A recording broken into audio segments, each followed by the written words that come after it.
TIT1 Luna. Ang tip of the day ko po ay ito pong si waipu2x.net.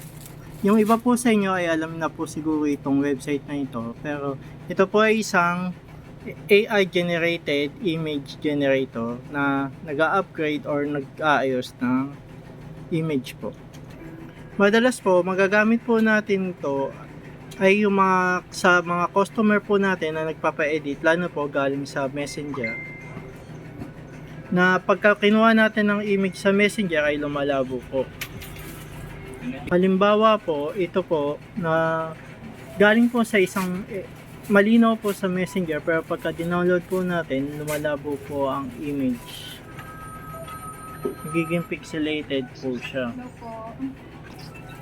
And lumiliit din po ang image nito. Nalamog ba to, sir?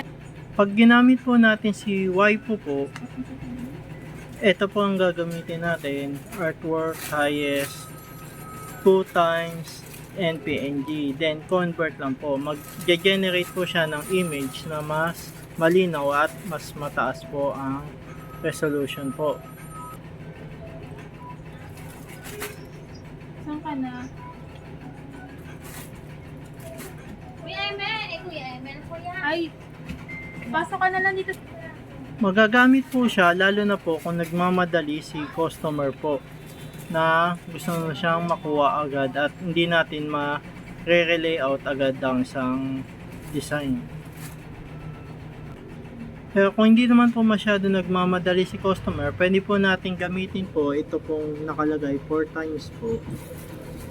Mas mataas po yung pag-generate niya ng image para mas malinaw yung image po. Medyo makikatagalan lang po siya mag-generate. Katulad po nito, mas pinalaki at pinalinaw niya po ang image.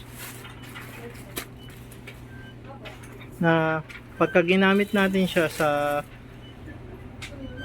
t-shirt printing ay mas malinaw po ito kumpara sa binigay ng customer na galing po sa Messenger. Yun lang po. Thank you.